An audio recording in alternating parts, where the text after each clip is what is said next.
Hello, my name is Phil Easter, historian and writer from Baltimore, Maryland, also known as the Amazing Memory Man. We're recording tonight on Monday, August 19th, 2024.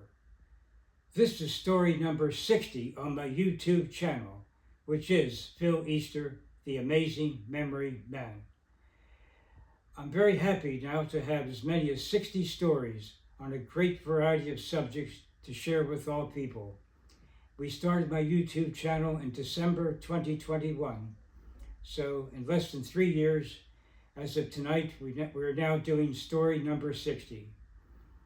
And this story tonight is about the French gentleman who founded the modern Olympic Games.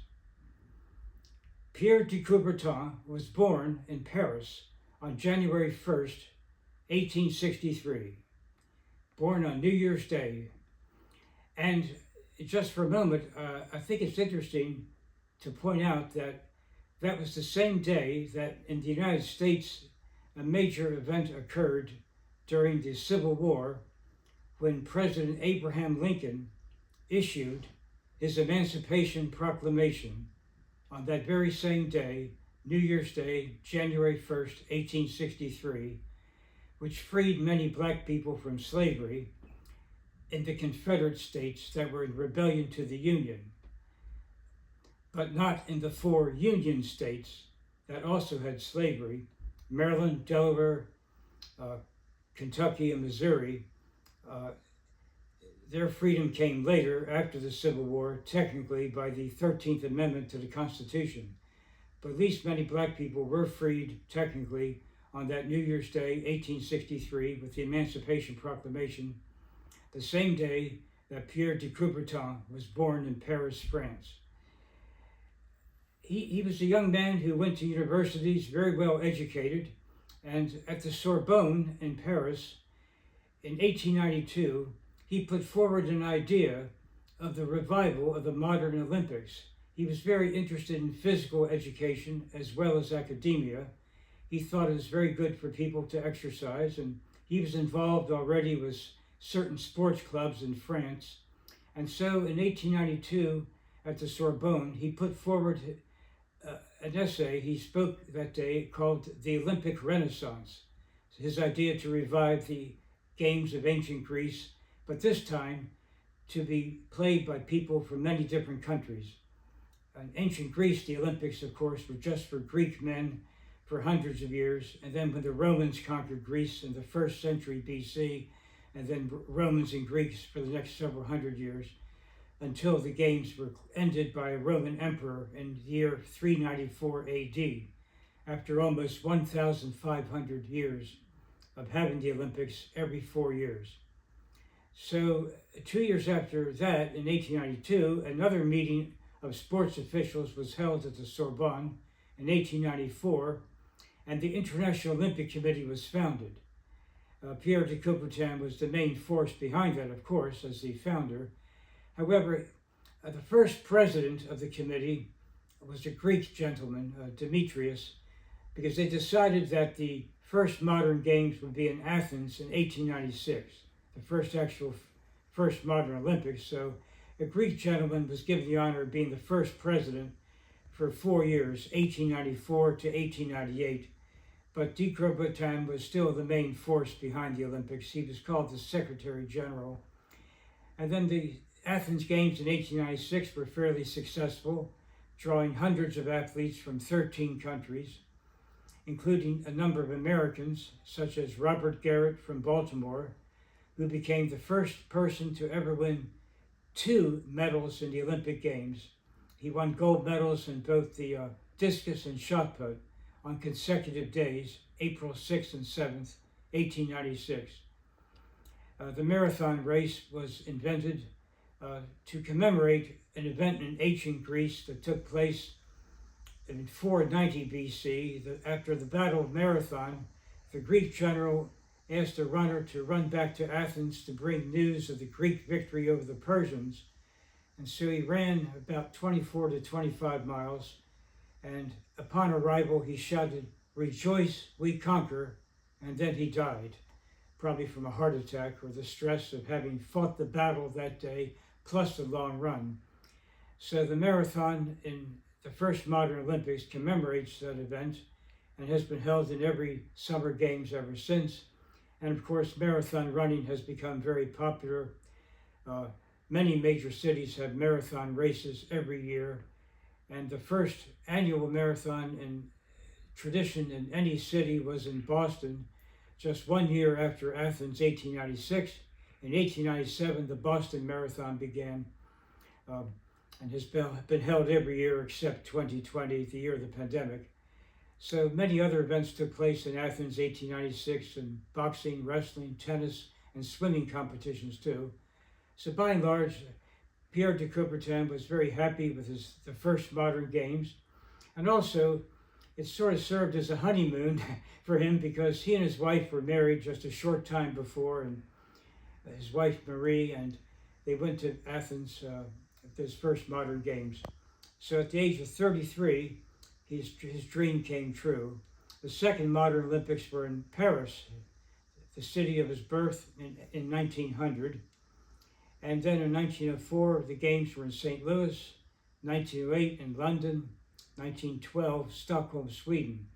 The 1916 games were scheduled for Berlin, but unfortunately World War I came along, and such a major war, the games could not be celebrated, though they still count 1916 as the 6th Olympiad of the modern era.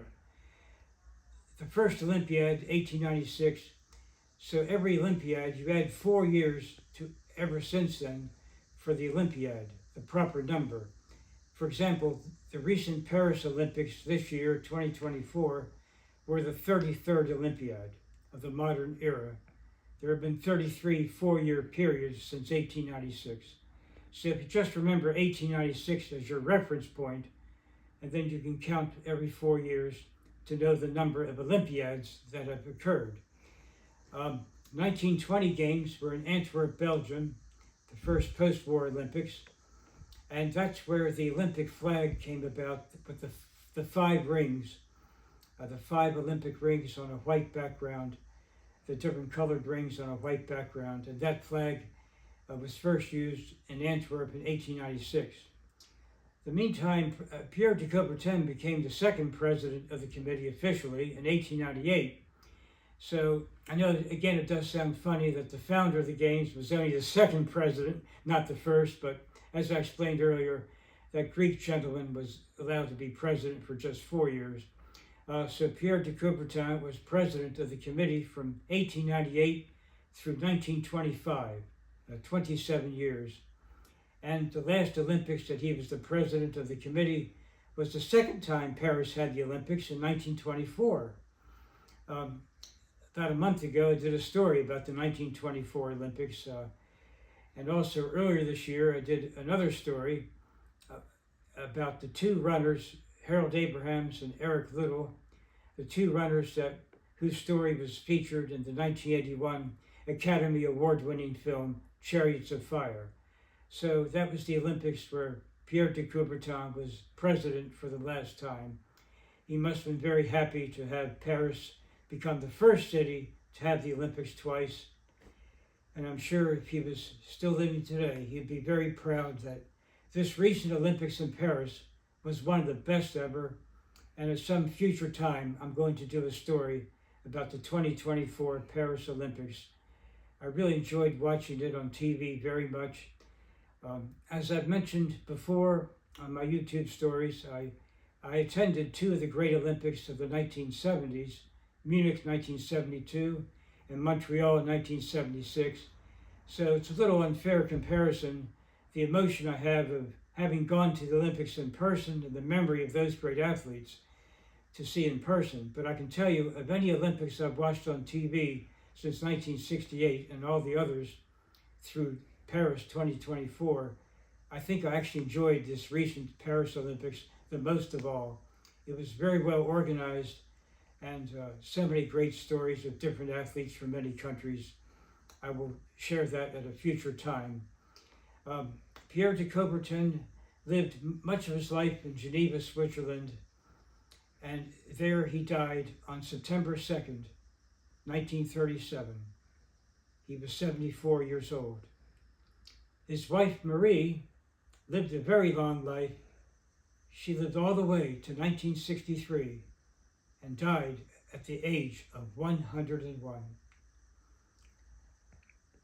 Pierre de Coubertin was not a great athlete himself. He partaked in many sports, riding and fencing, but not a great athlete, but at least it was his vision and his determination which led to the great Olympic Games, which now almost everyone in the world knows something about the Olympics and how they take place every 2 years. That the Winter Games are in a different year than the Summer Games. I would mention also that 1924 was the first year the Winter Games took place, and they were in Chamonix, France. And the Summer Games were in Paris the second time. Pierre de Coubertin, founder of the modern Olympic Games. This is Phil Easter, the amazing memory man. We'll see you next time. Another story on another subject. Thank you and good night.